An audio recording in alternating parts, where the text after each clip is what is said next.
स्वतंत्र जीने का अधिकार दिया गया है। आप कैसे हमारे संविधान को छीनोगे? चाहे सिख हो, ईसाई हो, चाहे कोई मत हो। मैंने बजट में कहा मानवर 3 लाख करोड़ से ज्यादा पैसा बाबाओं के पास होता है। भैया 169 लाख करोड़ रुपया कर्ज है भारत पर,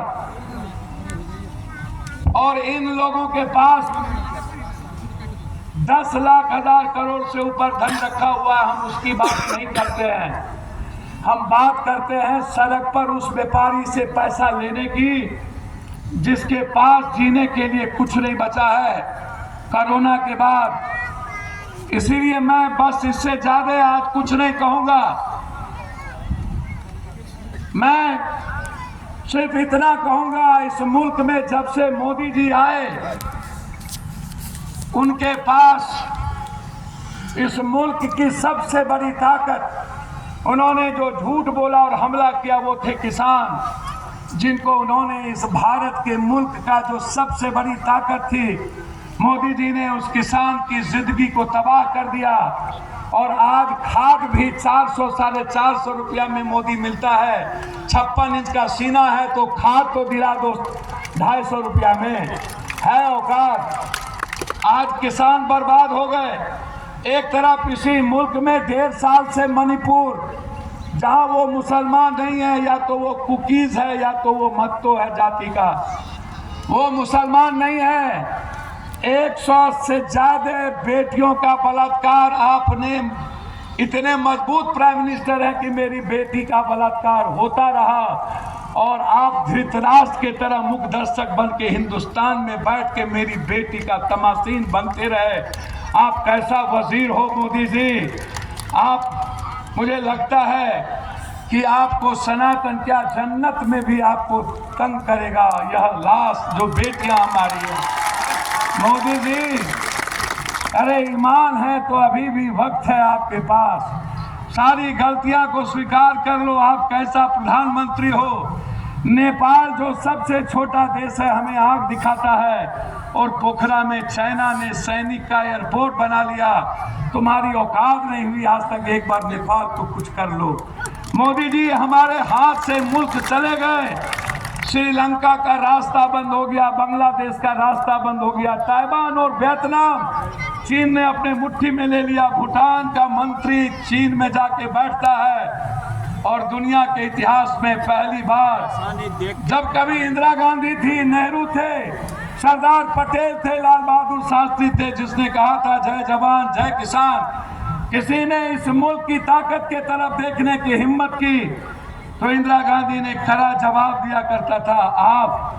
आप दुनिया के उतने कमजोर प्राइम मिनिस्टर निकले कि आप जा करके डर से सरेंडर करते हो ट्रंप के पास, और मेरी बेटी के कमर में रस्सा लगा के हमारे मुल्क में ले आता है। हमारी औकात नहीं होती है इस मुल्क में कुछ बोलने की।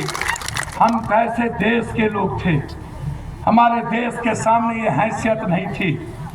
लेकिन आज ना तो हम किसानों के लिए लड़ पाते हैं, ना तो हम नौकरी की बात कर पाते हैं। 2 करोड़ नौकरी ही खत्म हो गई, लगभग 33 करोड़ बेरोजगार हो गए लोग। उसमें मोदी जी मुसलमानों की संख्या कम थी। मोदी जी कोरोना के बाद सारी फैक्ट्रियां बंद हो गई। मैं कोई जात और धर्म के लिए मुखालफत नहीं करता हूं। मेरे पूर्णिया में एसडीपीआई के लोगों ने और हमारे ही परिवार और बुजुर्गों ने इस सीमांचल में एक शुरुआत की है। इसीलिए यह मेरा दायित्व था एज ए सांसद इस मुल्क के संविधान को बचाने के लिए आपकी मदद करना, और पप्पू यादव बेटे की तरह खड़ा है, हम सगे भाई की तरह खड़े हैं। हिंदुस्तान की वो सदन में वो आवाज, मैंने कोई राजनीतिक नहीं, कोई मतलब नहीं। जब कोई विचारधारा आता है तो उसमें पप्पू यादव की कोई राजनीति नहीं होती। हमें राजनीति नहीं आता। राजनीति आता तो या तो हम नेपाल के पीएम हो गए होते, या तो अन्य स्टेट के सीएम हो गए होते, हम भी कहीं चले गए होते, हम भी किसी के साथ समझौता कर लिए होते।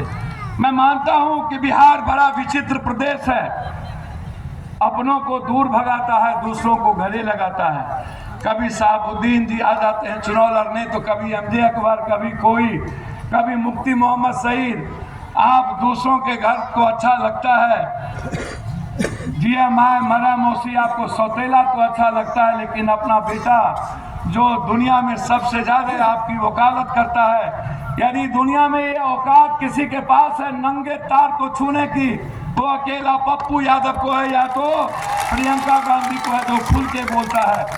आप सेकुलर पार्टियां को भी उठा के देखो, जो खुल के मुखालफत कांग्रेस के अलावे कोई नहीं करता है, DPI के अलावे कोई नहीं करता।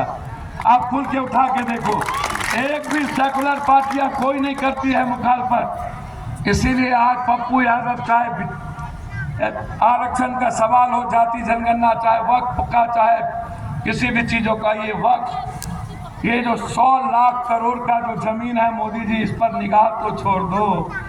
ये तो अल्लाह का है, इसको क्यों मुसलमान मानते हो? ये किसी मुसलमानों का मोदी जी नहीं है, ये तो अल्लाह का वक्फ है, जहाँ से दुनिया और तालीम बदलने की तैयारी होती है, यहाँ सियासत नहीं होता है। इस वक्त में मोदी जी कभी कभी धर्म को तो बख्श दो, कुंभ को तो नहीं बख्शे, कम से कम वक्फ को तो बचने दो। मोदी जी, कुंभ में भी हमारे भगवान को आपने नहीं छोड़ा। 140 साल का कुंभ कह करके, जबकि 12 साल के बाद कुंभ लगता है।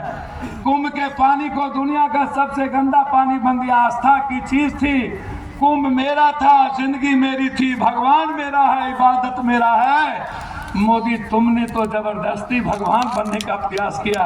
नाट में भी जगह नहीं मिलेगा मोदी जी, इसलिए आप चिंता ना करिए। जिसने कुंभ को नहीं बख्शा उसको कोई नहीं बख्शेगा। अरे पत्रकार बंधु, आप नेता का तो बयान दिखाते हो, लेकिन शंकराचार्य का बयान क्यों नहीं दिखाते हो? शंकराचार्य कहता है कि ये लोग नफरती है, ये लोग मुल्क के सनातन के दुश्मन हैं। शंकराचार्य का भी तो बयान दिखा लो। शंकराचार्य कहते हैं कि ये जो लोग हैं, ये लोग इंसानियत के, सनातन के दुश्मन हैं, ये गरीब के दुश्मन हैं, ये भगवान के दुश्मन है। भगवान मेरा है, सनातन मेरी जिंदगी है।